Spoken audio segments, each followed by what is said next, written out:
Good evening, class. I hope you all are doing good. So आज हमारा sociology lecture 68 Ulrich back की एक theory है, एक थीसिस है, risk society beyond status and class. So this session is taken by me Harsh Bansal, officer of Indian revenue service. So पहले इस topic को स्टार्ट करने से पहले आप ये एक फोटो देखिए. ये फोटो क्या है? Ozone depletion. भी जो हमारे आपको पता ही होगा, ज्योग्राफी में आपने पढ़ा होगा, भी अर्थ के जो एटमॉस्फेयर में है, स्ट्रेटोस्फीयर, वहां पे लेयर है ओजोन की जो हमें प्रोटेक्ट करती है. अगर आप देखोगे, चलो आपको एक ज्योग्राफी का मैं प्रीलिम्स का वो क्वेश्चन बताता हूँ. एटमॉस्फेयर की दो लेयर्स होती हैं, मतलब लेयर्स तो काफ़ी होती है, लेकिन ट्रोपोस्फियर एंड स्ट्रेटोस्फियर. तो ट्रोपोस्फियर में भी ओजोन होती है और स्ट्रेटोस्फियर में भी ओजोन होती है. तो ये ट्रोपोस्फियर की ओजोन है, that is very harmful for humanity. But जो स्ट्रेटोस्फियर की ओजोन है, तो that is very beneficial for humanity, क्योंकि वो ह्यूमैनिटी को जो भी एक हार्मफुल रेज हैं सोलर से, सन से, जो सोलर हार्मफुल रेज हैं, उनसे ह्यूमैनिटी को सेव करती है. तो अब देखिए, जब ये ओजोन डिप्लीट हो रही है, ओजोन लेयर में काफी बड़ा मतलब इसका था, मतलब काफी बड़ा एक ओजोन होल हो रहा है, ये लेयर डिप्लीट हो रही है. तो काफी उस पे हुआ मॉन्ट्रियल प्रोटोकॉल, किलगली प्रोटोकॉल, तो ये काफी प्रोटोकॉल बने. लेकिन अब आप देखिए, जब ये लेयर मतलब ओजोन में होल बन रहा है, तो जब ये जो सन की हार्मफुल रेज होंगी, तो वो सभी को इक्वली इफेक्ट करेंगी, भले ही वो अमीर हो, भले ही वो गरीब हो, इक्वली इंपैक्ट करेंगी जो हार्मफुल सन की रेज होंगी. तो ये एक तो ये चीज. अब ये देखिए कुछ न्यूज आर्टिकल. तो मतलब जब ये कोविड पेंडेमिक आया, तो इसमें आपने देखा होगा भी सभी लोग, अमीर और गरीब, सभी लोग इससे इंपैक्टेड थे. काफी बड़े बड़े जो पॉलिटिशियंस थे, जैसे कि यूएस प्रेसिडेंट, जिनको वर्ल्ड का मोस्ट पावरफुल मैन मानते हैं, पर्सन मानते हैं, द वर्ल्ड पावरफुल पर्सन, तो वो भी इंपैक्ट हो गए थे. तो जो कोविड था उसने सभी को इक्वली इंपैक्ट किया. तो अब आप देखिए, तो कोविड के कारण कोई अमीर कोई गरीब सभी इक्वली इंपैक्ट हो रहे थे. तो जो उलरिच बैक का मेन एक क्या है, बेस क्या है इस थीसिस का, भी हमारी जो सोसाइटी है, जो भी कॉन्टेम्परेरी सोसाइटी है, it is a risk society.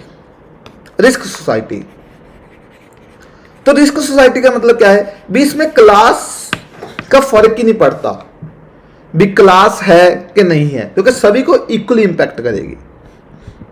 तो जब वो डिस्कस कर रहा था, तो उसने क्या कहा, ये आप मॉडर्निटी पे भी लिख सकते हो, एक क्रिटिसिज्म जो मॉडर्निटी को, उसमें वैल्यू एडिशन कर सकते हो, जो टॉपिक है हमारा. तो बेक क्या कह रहा है, भी जो डेवलपमेंट है सोसाइटीज की, वो 3 फेजेस में हुई: pre modernity, simple modernity, reflexive और लेट मॉडर्निटी. तो उलरिच बैक के कारण क्या है, भी सोसाइटी 3 फेजेस में गई. तो प्री मॉडर्निटी में क्या था, आपको पता होगा, इसमें डोमिनेंट कौन था, रिलीजन. तो सिंपल मॉडर्निटी आई. तो सिंपल मॉडर्निटी जब हमने बात की थी, रेनेसांस, साइंटिफिक रेवोल्यूशन, तो लोगों को क्या लगने लगा, जो साइंस है, it is solution of all the problems. Science is the solution of all the problems. भी साइंस है तो सभी सोल्यूशन मिल जाएंगे. तो उसी टाइम क्या था, जो डोमिनेंट थीम था, वो क्या था, क्लास. तो जिसको डिटेल में स्टडी किया मैक्स वेबर ने, कार्ल मार्क्स ने, और कैसे स्टडी किया वो हमने ऑलरेडी लेक्चर्स में देख चुके हैं, जो हमारी लेक्चर सीरीज चल रही है सोशियोलॉजी की. तो बैक क्या कह रहा है, जो अभी कॉन्टेम्परेरी टाइम है, तो वो रिफ्लेक्सिव जो लेट मॉडर्निटी है, मीन आफ्टर 1950s. तो मतलब अब क्या कर रहे हैं, हम मॉडर्निटी पे रिफ्लेक्ट कर रहे हैं, हम साइंटिफिक जो टेक्नोलॉजीज है हम रिफ्लेक्ट कर रहे हैं. अब हमें पता क्या है, हमें हमारा मेन इश्यू क्या है, जो इस साइंस ने जो डिस्कवरीज की हैं, इतना कुछ किया है, जो उसके कारण जो रिस्क आए हैं, तो उसको कैसे सॉल्व करना है। अब जो मेन थीम क्या है भी, हम मॉडर्निटी जो मेन सभी थिंकर्स हैं, जो भी साइंटिस्ट हैं, तो मेन थीम वही है भी, मतलब इसको हमने कैसे सोल्यूशन ढूंढे। अब जैसे कि एक मैं छोटी सी एग्जांपल और देता हूं आपको, जैसे प्लास्टिक था, तो जब प्लास्टिक की डिस्कवरी हुई तो जिस बंदे ने उसकी डिस्कवरी की थी उसको नोबेल प्राइज दिया था प्लास्टिक को। लेकिन आज सबसे बड़ा ह्यूमैनिटी का क्राइसिस क्या है, द पोल्यूशन, प्लास्टिक पोल्यूशन।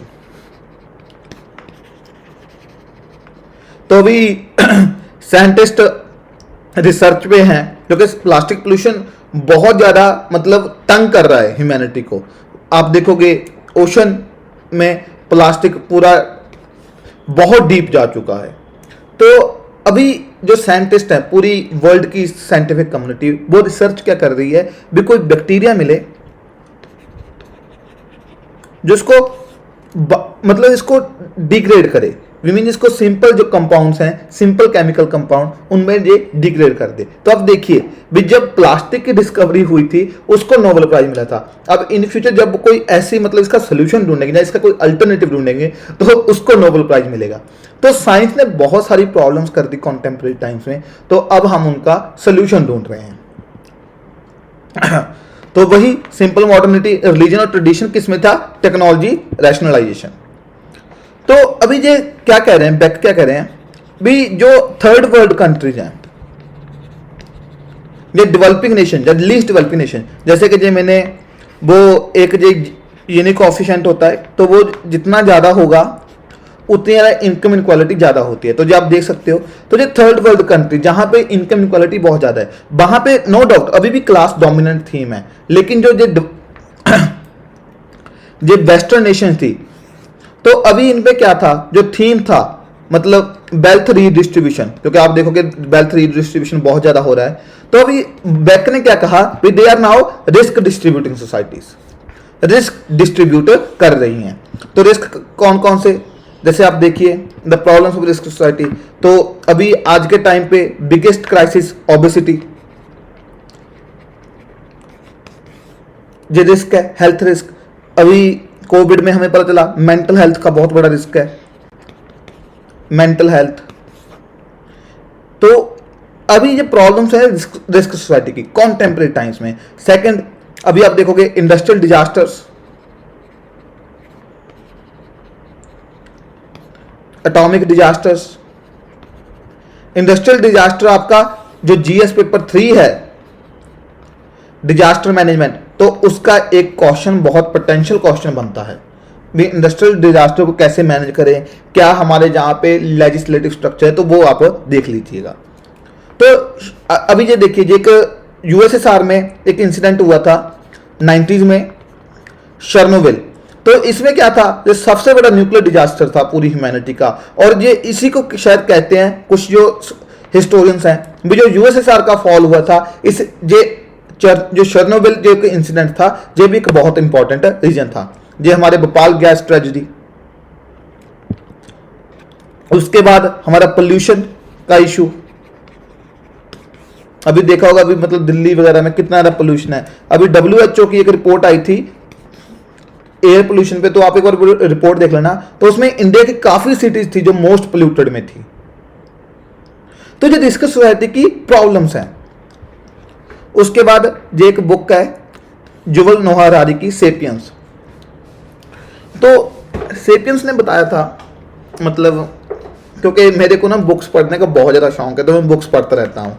और जब when I was into railways, IRTS officer, तो जब मैं ट्रेनिंग में था, तो जब मेरी पहली सैलरी आई थी, तो मैं सबसे पहले क्या खरीदा था, Amazon किंडल।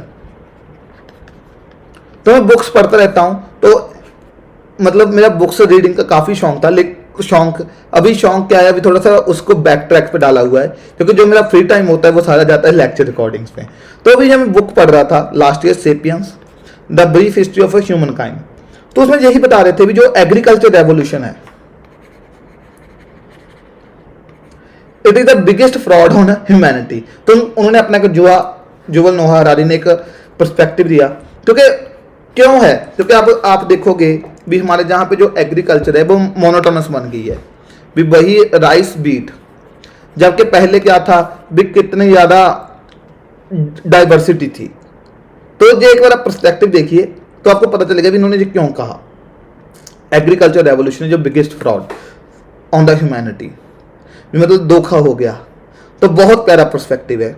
तो अभी सेम टाइम सेम लाइंस पे और रिच बैक भी बोल रहा है, मतलब जो एग्रीकल्चर में इतना ज़्यादा आप देखो भी, मतलब जो चीज़ें हो रही हैं भी, इतने हम केमिकल्स यूज कर रहे हैं, इतना कुछ यूज कर रहे हैं, केमिकल्स हुए, फर्टिलाइजर्स हुए, जे पेस्टिसाइड्स हुए, तो उसके कारण क्या है भी काफ़ी ज़्यादा न्यू प्रॉब्लम्स आ रही हैं।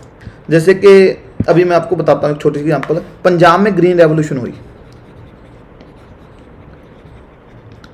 तो ग्रीन रेवोल्यूशन का एक फॉल आउट है, एक ज़्यादा बहुत बड़ा फॉल आउट है भी, जो पेस्टिसाइड और फर्टिलाइजर्स की थी भी, उनकी जो यूजेस था वो बहुत ज़्यादा बढ़ा, यूजेस बहुत ज़्यादा बढ़ा। तो उसके कारण क्या हुआ भी, मतलब जो कैंसर के केसेस थे वो भी बहुत ज़्यादा हुए।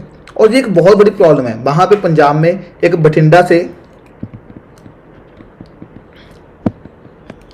बठिंडा टू बीकानेर एक ट्रेन चलती है।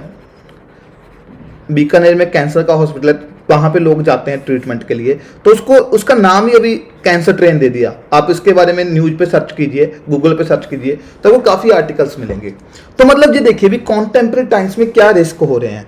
और ग्रीन रेवोल्यूशन के और भी बहुत फॉल आउट्स हैं। जैसे जो कहते हैं ग्रीन रेवोल्यूशन के कारण क्या हुआ, मतलब वो अलग टॉपिक है, बट मैं आपको फॉर इन्फॉर्मेशन बताता हूँ भी ग्रीन रेवोल्यूशन के कारण क्या हुआ भी, जो इनकम थी वो बढ़ी, और इनकम बढ़ने के कारण क्या हुआ, जो बाहर से यूएसए से अल्ट्रासाउंड मशीन क्या की गई, इंपोर्ट की गई, और उनसे क्या हुआ भी, मतलब फीमेल इन्फेंटिसाइड, क्योंकि पहली बर्थ से पहले ही जो था बच्चे का, मतलब वो जेंडर पता करवा लेते थे भी मेल है या फीमेल, और उसके कारण क्या हुआ, फीमेल इन्फेंटिसाइड भी बहुत ज़्यादा बढ़ा।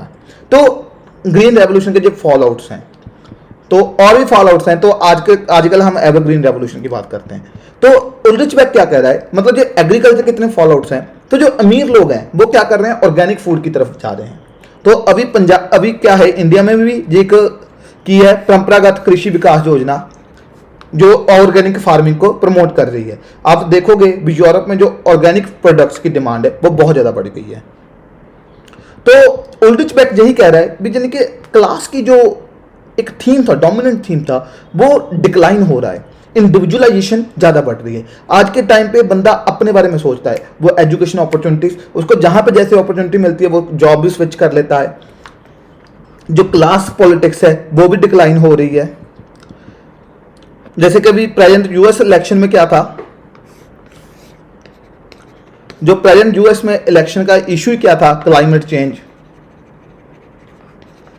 पेरिस एग्रीमेंट, जे एथनिसिटी, रेस, तो ये मेन इशू थे। हमने देखा वहाँ पे black lives matter movement, George Floyd protest, तो यूएस इलेक्शन को उन्होंने काफ़ी ज़्यादा इन्फ्लुएंस किया। तो ये दिखाया गया है भी, जो अर्ली टाइम्स में थे भी कैसे, मतलब जहाँ पे जो लोग थे भी, जो अमीर लोग थे वो बचे हुए थे, लेकिन जो गरीब थे, मतलब ड्यूरिंग द इंडस्ट्रियल रेवोल्यूशन जो वर्कर्स थे तो वो इंडस्ट्रियल टाउन्स में रहते थे और उनकी कंडीशन बहुत ख़राब थी। लेकिन कॉन्टेम्प्रेरी टाइम्स ऐसा नहीं है। बट मैं थर्ड वर्ल्ड कंट्रीज की बात नहीं कर रहा, वेस्टर्न कंट्रीज की बात कर रहा हूँ। तो ये उन्होंने बातें की।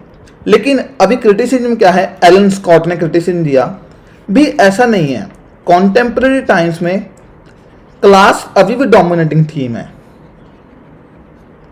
मतलब क्लास बहुत ज़्यादा इन्फ्लुएंस करती है भी। अगर आपकी क्लास होगी तो आप रिस्क से भी बच सकते हो। अभी मेरे ना, मतलब मैं आपको छोटे से, अभी कोविड का टाइम था, तो अभी देखिए एक तरफ जहाँ पे लोग स्लम में रह रहे हैं, एक रूम में 5-5, 6-6 लोग रहते हैं, 5 to 6 पीपल, और एक बंदा जहाँ जिसके पास 5 BHK है, सपोज कीजिए। तो मतलब अब किसी को जहाँ पे अगर पेंडेमिक अब कोविड से इम्पैक्टेड होता है तो वो कहाँ जाएगा, वो आइसोलेट हो नहीं सकता। तो मतलब पूरी फैमिली के जो इन्फेक्ट होने के ज़्यादा चांसेस हैं। बट लेकिन एक तरफ आप देखिए, मतलब जो बंदे रह रहे हैं, सपोज कीजिए 6 लोग रह रहे हैं, तो एक बंदा अपने अलग रूम में आइसोलेट हो जाएगा, 4 रूम्स में लोग अलग रहेंगे। तो अब देखिए पेंडेमिक भी कैसे, मतलब पेंडेमिक पे भी जो क्लास डिमेंशन है पेंडेमिक की, तो ये है भी, मतलब जो जिनके पास ज़्यादा अच्छी क्लास है, जो ज़्यादा बढ़िया है, वो ज़्यादा इससे पेंडेमिक से बच सकते हैं। तो मतलब जो कह रहा है भी उल्रिच बैक भी, जिसको सोसाइटी है लेकिन आप देखोगे जो अमीर होगा वो रिस्क से सेव कर सकता है अपने आप को। अभी जैसे दिल्ली में पोल्यूशन की बात की उल्रिच बेक ने, तो क्या है, लोगों ने एयर प्योरीफायर खरीदने शुरू कर दिए, तो एयर प्योरीफायर लगा लिए। तो मीन्स भी जो क्रिटिसिज्म है वो कहते हैं क्लास आज भी डोमिनेंट है। We no doubt risk society है, लेकिन जिसकी क्लास हायर होगी वो रिस्क से बच सकता है। तो ये उल्रिच बेक की रिस्क सोसाइटी थीसिस थी। बाकी कोई भी डाउट हो तो आप कमेंट सेक्शन में लिखिए। Thank you class.